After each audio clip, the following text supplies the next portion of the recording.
नमस्कार, मैं विशाल। एक बार फिर से आप सभी का स्वागत है। बड़े दिनों बाद एक अच्छी खबर आई है जो कि यूपी आजमगढ़ से, जहां के रहने वाला सूरज और मोमिन खातून ने हिंदू धर्म को स्वीकार करते हुए 7 फेरे ले लिए।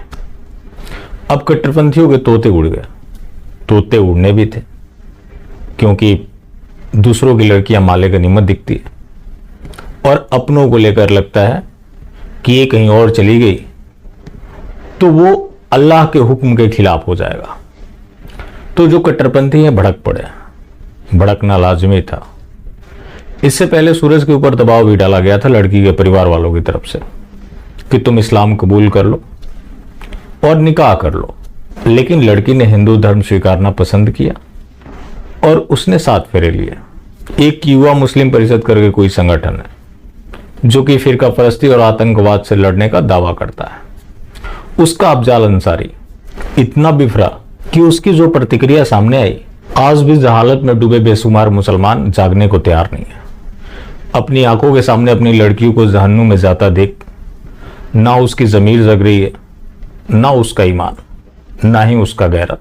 अल्लाह ऐसी कौम को ऐसे ही जलील करेगा जो अपने रब के हुक्म को भूलकर बेहयाई और जहालत का रास्ता चुन चुके हैं।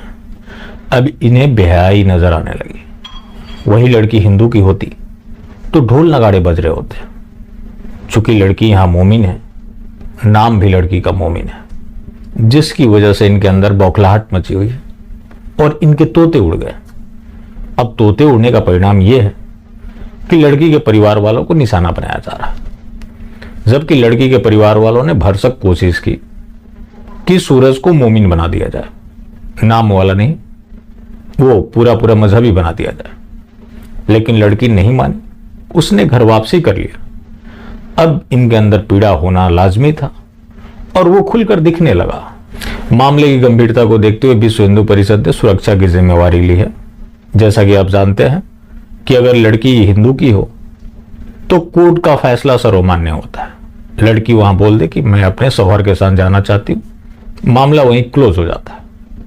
चूंकि ये मजहबी लोगों से जुड़ा हुआ मामला है तो इसलिए उनकी जान को खतरा होगा, लेकिन इसके बावजूद भी ये लोग शांति के वाहक हैं। ये लोग इतने कमाल के वाहक हैं जैसे पीएफआई का खुलासा हो चुका है। अब पीएफआई के साथ भी ये लोग खड़े हैं, क्यों नहीं खड़े होकर? सभी चाहते हैं निजाम मुस्तफा, और जो ये जय भीम जय मीम का आप नारा सुनते हैं, इसको लेकर भी एक बड़ा खुलासा हुआ है कि इनकी प्लान है कि हिंदुओं के SC ST OBC को तोड़ लिया जाए और उनके सहारे इस्लाम का राज लाना है। वो अरफा खानम का वो वीडियो आपको याद होगा जहां उसने जोर देकर कहा था कि हम सिर्फ अपनी स्ट्रेटजी बदल रहे हैं, गोल नहीं बदल रहे हैं। तो ये जितने जय भीम जय मीम के नारे लगवा ले, इनका आखिरी गोल निजाम मुस्तफा है। इसके साथ ही इनका प्लान है कि हर मजहबी के घर से एक व्यक्ति को PFI में होना चाहिए। पूरा परिवार नहीं तो कम से कम एक व्यक्ति उसमें जरूर शामिल किया जाना चाहिए। और सिस्टम के ऊपर कब्जा करने की प्लानिंग तो इनकी है ही, जो कि पहले से है। और इसमें बड़ी बात यह है कि वो चाहते हैं, सरकार कर रही है। अब किसका क्या इंटेंशन है ये नहीं पता। अब इसमें जिस व्यक्ति की सबसे ज्यादा चर्चा हो रही है वो है मानवजीत सिंह ढिल्लों, जो कि पहले भी विवादों में रहा। इससे पहले आपको पता है दुर्गा पूजा मूर्ति विसर्जन के दौरान अनुराग पोद्दार की पुलिस की गोली से मौत हुई थी। उसके बाद ज्यादा विवाद बढ़ा, लिपि सिंह को हटा दिया गया। लिपि सिंह जदयू के बड़े नेता RCP सिंह की बेटी है। उसके बाद वहां कमान दिया गया मानवजीत सिंह ढिल्लों को। 26 अक्टूबर 2021 को अनुराग पोद्दार की हत्या हुई। 7 अप्रैल 2021 तक जब मामला आगे नहीं बढ़ा तो हाईकोर्ट ने सख्त रवैया अपनाया, जिसकी वजह से मानवजीत सिंह ढिल्लों को हटाया गया था। उस मामले से एक और मामला याद आया। हाई कोर्ट ने राज्य सरकार को इंस्ट्रक्शन दिया था कि आपको 10 लाख रुपए का मुआवजा देना है। उसके विरुद्ध बिहार सरकार सुप्रीम कोर्ट तक गई थी। वहां सरकार बीजेपी ZDU की है, राष्ट्रवादी सरकार है। मूर्ति पूजा के विसर्जन के दौरान अनुराग पोद्दार की हत्या हुई, पुलिस की गोलियों से हुई। उसके खिलाफ जो कि 10 लाख रुपए भी राज्य सरकार नहीं देना चाहती थी। कन्हैयालाल को लेकर कंपैरिजन की जा रही है। जो मर्जी हो, अशोक गहलोत पहले ऐसे मुख्यमंत्री रहे जो पीड़ित हिंदू परिवार के घर गए 50 लाख रुपए दिए और दोनों लड़कों को नौकरी मिल गई। लेकिन ये लोग 10 लाख रुपए के विरुद्ध सुप्रीम कोर्ट तक जाते हैं।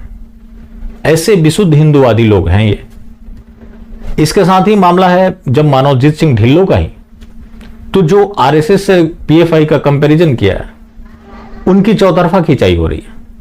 मजहबी लोग टारगेट कर रहे हैं कि आरएसएस ने बंटवारा कराया है। अब ये तो मजहबी लोग जानते होंगे आरएसएस ने कौन सा बंटवारा कराया। आरएसएस तो डीएनए तलाश कर रहा है, लेकिन मनोजीत सिंह ढिल्लों के खिलाफ बीजेपी के नेता हावी हो गए। वो हावी कैसे? बयानबाजी से। क्योंकि आपको पता है कि ये लोग सिर्फ बयानबाजी कर सकते हैं। अब इन लोगों का बयानबाजी का आलम यह है कि उनको सलाह दे रहे हैं कि आप आकर खुलकर राजनीति कीजिए। कुछ बीजेपी के नेता उनके मानसिक संतुलन बिगड़ने का हवाला दे रहे हैं कि उनका मानसिक संतुलन बिगड़ चुका है, उनको ट्रीटमेंट की जरूरत है, और ये लोग कार्रवाई की भी मांग कर रहे हैं। अब सवाल यहां पर यह पैदा हो जाता है कि कार्रवाई कौन करेगा? बीजेपी की सरकार है, फिर ये लोग मांग किससे कर रहे हैं? क्या पब्लिक कार्रवाई करेगी? जेडीयू से लगभग दोगुने एमएलए हैं इनके, बिहार में बड़ी भूमिका में है ये। उसके बावजूद ये लोग डिमांड कर रहे हैं कि उनके खिलाफ एक्शन लिया जाना चाहिए। अब जब हंगामा बढ़ा तो उनको कारण बताओ नोटिस दिया गया है कि उन्हें जवाब देना है कि किस आधार पर उन्होंने कंपैरिजन किया। लेकिन जो मेरे को समझ आता है, हो सकता है कि वो मोहन भागवत को ज्यादा सुनते हो, और मोहन भागवत हमेशा एक डीएनए की बात करते ही हैं कि सभी का डीएनए एक है।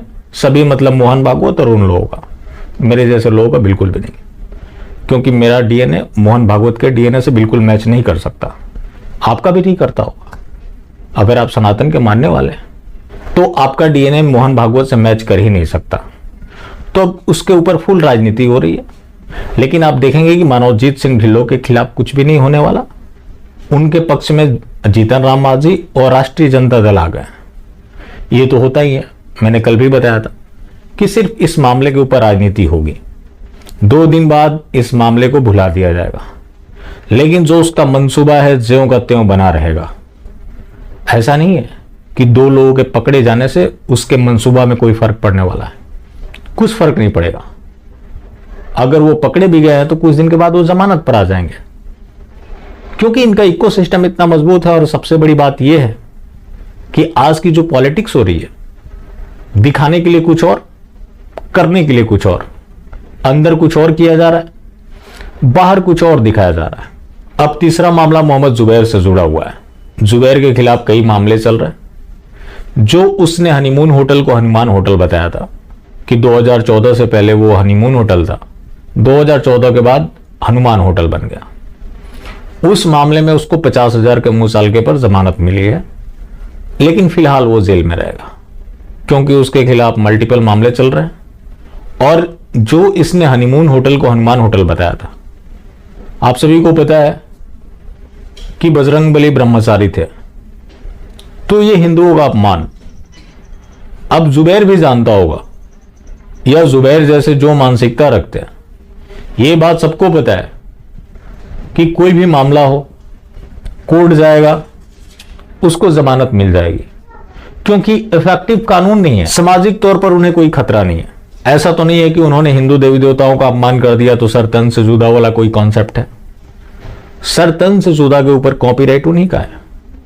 जो कोई सच्चाई भी बोल दे, उसके खिलाफ सरतन से जुदा के नारे भी लगते हैं, और मौका मिले तो सरतन से जुदा कर भी दिया जाता है। बाकी कानूनी तौर पर देखें तो ऐसे मामलों के लिए इफेक्टिव कानून नहीं है।